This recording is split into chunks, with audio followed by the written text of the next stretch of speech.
تو 2 بجے 1 بجے کے قریب بے چینی شروع ہو گئی، جا کے پڑھ لی، بہت خوش ہوئی۔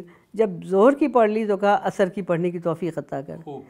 یقین مانے تیسرے یا چوتھے دن کے بعد سے تو ہو گیا کہ اگر نہیں پڑھی تو ایک بے چینی اندر سے، کہیں بیٹھے ہوں کہ بھائی نماز کا وقت ہو گیا، بھائی نماز، یعنی اس مقصد کے لیے بھی آپ نے اللہ ہی سے میں مدد نے اللہ سے چاہی ڈائریکٹ اور مانگی۔ پھر وہ آپ کو میرا تو سیدھا سیدھی بات ہے، دنیا کوئی مشکل وقت ہوتا ہے میں سیدھے کہتی ہوں اللہ میاں یہ کیا مسئلہ آ گیا اس کو حل کر دیں۔ اچھا، واہ واہ، اور زیادہ کسی پہ، اور جب بہت زیادہ اچھا آپ کی مرضی نہیں ہے تو چلیں ہوگا، دیکھا جائے گا، واہ، یعنی وہ راضی و رضا رہنے والی بس کیفیت بھی ہے۔ سبحان اللہ، سبحان اللہ، بہت خوبصورت بات ہے۔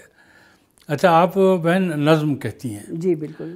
تو ہمیں وہ ایک آپ کی نظم مجھے یاد آ رہی ہے کہ وہ سہمی عورت کے کچھ مضامین اس میں، جی جی جی، تو اگر آپ ہمیں سنا سکیں تو۔ ضرور ضرور، میں آپ کو سناتی ہوں۔ یہ عورت ہی کے حوالے سے لکھی گئی ہے، اچھا، کہ جو ایک ظاہر عورت نے بھی اپنے صدیوں میں سفر طے کیا ہے، جی بے شک، کہ اس کا عنوان ہے عورت۔ جی، میں تھی کبھی ایسی عورت، میں تھی کبھی ایسی عورت، سہمی سہمی ڈری ڈری سی، خوب، باہری چوکھٹ سے پہلے تھے جو پٹ، ہاں، باہری چوکھٹ سے پہلے تھے جو پٹ، وہ میرے لیے سیل بند تھے واہ، اور میرے سارے نگہبان، ہاں، دل سے خواہش مند تھے جی، کہ میں مٹی کی بے جان مورت، واہ، سوچ و دل کے تمام دروازے اندر سے بند کر لوں، خوب، اور لگا کہ قفل خاموشی کا جو ہے اس پر صبر کر لوں، کیا بات، اور میں سہمی ڈری سی عورت صدیوں کا سفر طے کر کے واہ، خوف کے جنگل سے نکل رہی ہوں، ذہن و دل کے قفل کھولے شعور کے رستے دوسروں کو دکھا رہی ہوں، کیا کہیں، وجود اپنا منوا رہی ہوں۔ سبحان اللہ، سبحان اللہ، بہت خوب، بڑی خوبصورت نظم ہے یہ، گویا آپ پر بھی صادق آتی ہے یہ۔ اچھا، اسکرپٹ رائٹنگ ایک چیز ہوتی ہے، تو وہ آپ بہت اچھی اسکرپٹ رائٹر رہی ہیں، اور اس کو کیا میں اسکرپٹ رائٹنگ کو گیتوں بھری کہانی کے ساتھ بھی کچھ مماثل قرار دے سکتا ہوں؟ جی بالکل دے سکتے ہیں۔ تو آپ یہ فرمائیے کہ اسکرپٹ رائٹنگ جو ادروائز رائٹنگ ہے اس سے مختلف کیسے ہے؟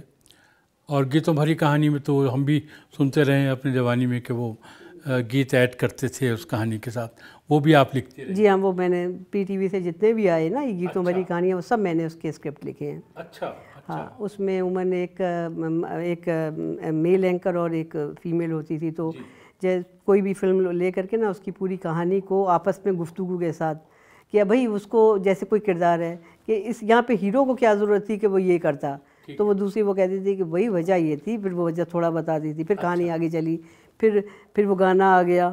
اس طریقے سے اس میں آپ اپنے خیالات، اپنے جملے، اپنا سوچ بھی ڈالتے جاتے تھے، اور کہانی کو، فلم کی کہانی کو اسی 1 گھنٹے کے پروگرام میں 5-6 اس کے گیتوں کے ساتھ اور یہ پوری پہنچا دیتے تھے۔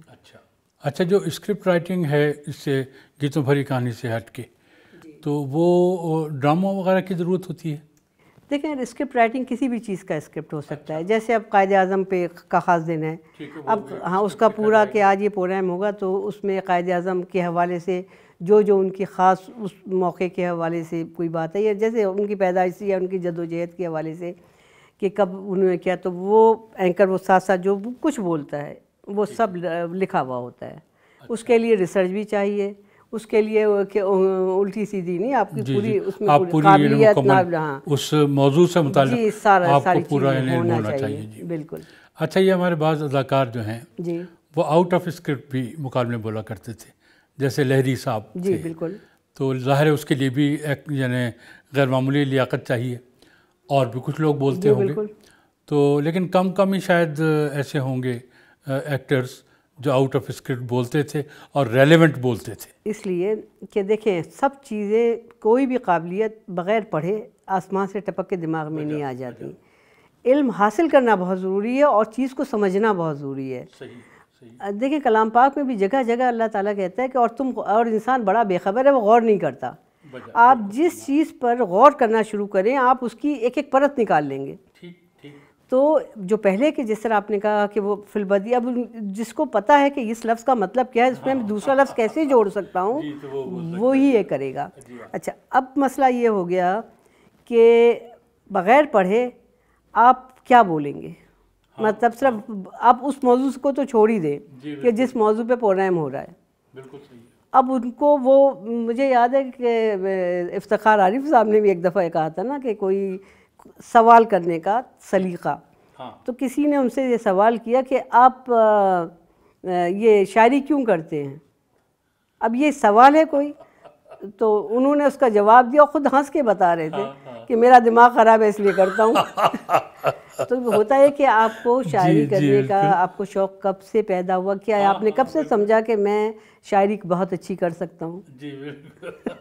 تو یہ وہ، اب جب میں نے یہ entertainment desk P T V سے مارننگ شو شروع ہوا تو اس کا اسکرپٹ کا ہوا. تو اسکرپٹ جس بھی موضوع، یعنی یہاں سے ہم شروع کرتے تھے، السلام علیکم ناظرین، یہ اسکرپٹ پہ لکھا ہوا ہوتا ہے، اس میں اس کے بعد ساری چیزیں کر کے ایک لفظ لکھا ہوا ہوتا ہے. اب اگر جو اینکر ہے اس کو یہ نہیں سمجھ آ رہی کہ اس لفظ کا مطلب کیا ہے، تو اس کی ادائیگی ڈھنگ سے کیسے کرے گی؟ تو وہ تک سمجھانا کئی دفعہ پڑتا تھا. جی، اور پہلے بڑی محنت کی جاتی تھی. اب مجھے نہیں معلوم، کیونکہ میں نے کافی عرصے سے فی الحال اسکرپٹ نہیں دے رہی ہوں، کیونکہ میری اپنی مصروفیات بہت زیادہ ہیں. لیکن میں نے بہت سے پروگراموں کے اسکرپٹ دیے ہیں، جن میں انٹرٹینمنٹ ڈیسک ہے، شب راما تھا، میٹنی ٹائم تھا، پھر یہ میل ملاقات، یہ ورلڈ کا پروگرام تھا، اس کے علاوہ خاص دنوں کے اسکرپٹس بہت سارے ہیں. جی، یہ سب میں مطلب آپ یہ فرما رہی ہیں کہ جس چیز کا اسکرپٹ لکھنا ہے اس کے بارے میں آپ کو مکمل معلومات ہونا وہ ضروری ہے، تبھی آپ ایک اچھا منع تو نہیں ہے. پوری کہانیاں، اب جیسے جو مارننگ شو کا اسکرپٹ تھا، اس میں ہر دفعہ میں ایک موضوع چنتی تھی، چاہے وہ موضوع صبر ہو چاہے ایثار ہو.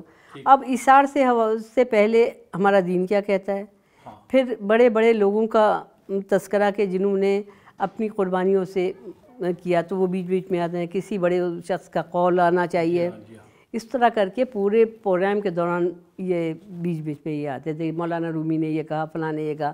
اب آپ کو مولانا رومی کا پتہ ہوگا تو آپ کہیں گے نا. جی بالکل ایسا ہی ہے. تو وہ ان کو لکھا ہوا مل جاتا ہے. اچھا، آپ نے لانگ پلے لکھے ٹیلی ویژن کے لیے، تو ایک لانگ پلے میں اور ایک جو آرڈنری پلے ہوتا ہے، تو اس میں ظاہر ہے کہ وقت کے حوالے سے تو واضح فرق ہے. تو اس میں لکھنے والے کو جو لبرٹی کس حد تک حاصل ہوتی ہے اور لمیٹیشنز اس کی کیا ہوتی ہیں؟ دیکھیں، ہمیں کوئی بھی ڈرامہ لکھتے وقت، جیسے 1 گھنٹے کا ڈرامہ یا لانگ پلے ہے، لانگ پلے عموماً 2 گھنٹے کا ہوتا ہے. اچھا، 2 گھنٹے کے میں ایک سین کے حوالے سے آپ کو کہانی لانگ پلے میں 50 سے 60 سین میں سرکل مکمل کرنا ہوتا ہے. کہانی کہاں سے چلے گی، کون سے اضافی سین ہیں جو رکے بھی جا سکتے ہیں، اور اس طرح آپ کہانی موو کرتے ہوئے پھر اپنی آخر پہ آئیں گے.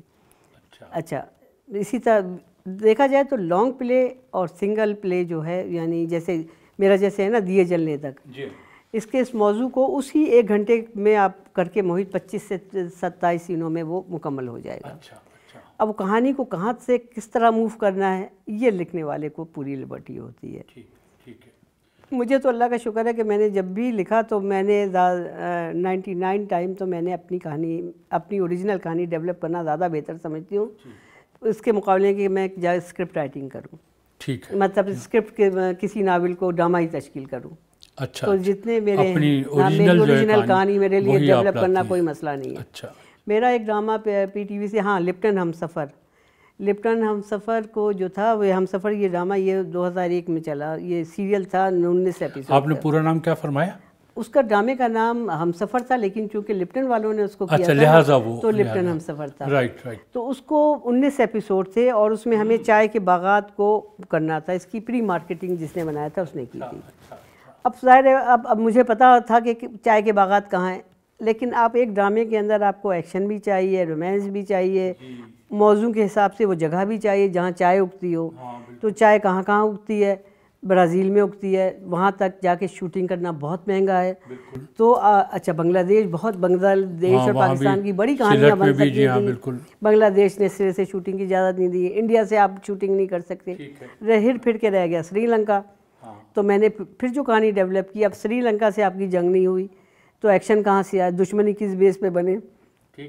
اسی طرح کہاں کن چیزوں موضوعات ہیں ایسے ہیں جس پہ عموماً ایشو بنتے ہیں. ایک مذہب سے جب دوسرے مذہب میں شادی ہوگی یا کنورٹ ہوں گے تو بھی مسئلہ بنتا ہے. علاقے کا مسئلہ، زبان کا مسئلہ، پیسے کا مسئلہ، یہ 4-5 جھگڑے کی فساد کی جڑیں ہیں. تو میں نے اسی اس پہ لکھا تھا اور اللہ کا شکر ہے وہ اوریجنل میری کہانی، سارے کردار ڈیولپ کیے، سارا چائے کے باغات بھی آئے، ایکشن بھی آیا، رومانس بھی آیا. تو اللہ کا اس پہ قرۃ العین نے بھی تو چائے کے باغ پر لکھا تھا نا. اچھا نہیں، مجھے تو چونکہ موضوع دیا گیا تھا نا کہ لپٹن پہ چاہیے، تو ان کے بعد پہلے وہ یہ غالباً ناولٹ تھا یہ، لیکن ظاہر ہے کہ وہ ڈفرینٹ اس میں ہوگا تھا. اچھا ایک اور بات اپنی معلومات کے لیے ناظرین کی کہ ٹیلی فلم جو ہوتی ہے جیسے مرزا غالب گلزار نے بنائی تو اس کی لینتھ تو وہی ایک فلموں جتنی ہی تھی نا، 2 گھنٹے 2.5 گھنٹے ایسے. تو یہ بھی اس کو علیحدہ سے ایک اس کو شمار کریں گے ژانرا، یا وہ کم و بیش ایک ہی بات ہے، کسی کو لمبا کر لیا کسی کو کم کر لیا؟ ٹیلی فلم کا بھی چونکہ ٹیلی ویژن پہ دکھائی جا رہی ہے لیکن اس کو وہ ہر پیرامیٹر سے اس میں ہو کہ 2 گھنٹے تک جو ناظرین ہیں وہ بیٹھے رہیں اور اس کو پورے کو دیکھیں. سینما ہال میں تو جاتے ہیں، ٹکٹ لیتے ہیں اور بیٹھنا پڑتا ہے. بہت کم ہوتا ہے کہ لوگ وہ اپنے پیسے ہی گنتے رہتے ہیں کہ ہمارے پیسے نہیں پورے ہوئے. اچھا ٹیلی ویژن پہ چل رہی ہو ہے، ہاں آ رہی ہے ٹھیک ہے، لیکن اگر فلم اگر اچھے طریقے سے بنی ہو تو وہ اٹھے گا نہیں. وہ خاص طور پہ کوشش کرے گا، اب تو خیر 2-12 بھی دیکھتا ہے. صحیح بالکل. بات یہ ہے کہ آپ جو چیز بنا رہے ہیں اس کا معیار کیا ہے. اچھا مطلب وہ کتنی انٹرسٹنگ ہے، وہ کتنی انٹرسٹنگ ہے، اس کو کیا وہ اپنے معیار کو پورا کر، اداکاری کا معیار، تحریر کا معیار، جملوں کا معیار، ہر چیز کا ہوتا ہے، ہر چیز کاؤنٹ کرتی ہے. ایون جو چیزیں استعمال ہو رہی ہیں، معلوم آپ دکھا تو رہے ہیں 100 سال پہلے کی، اور وہاں موبائل نکال کے مرزا غالب فون پہ بات کرنے لگے تو کیا یہ وہ معیار تو وہیں گر گیا. ہر باریکی پہ نظر رکھنے کی ضرورت ہوتی ہے.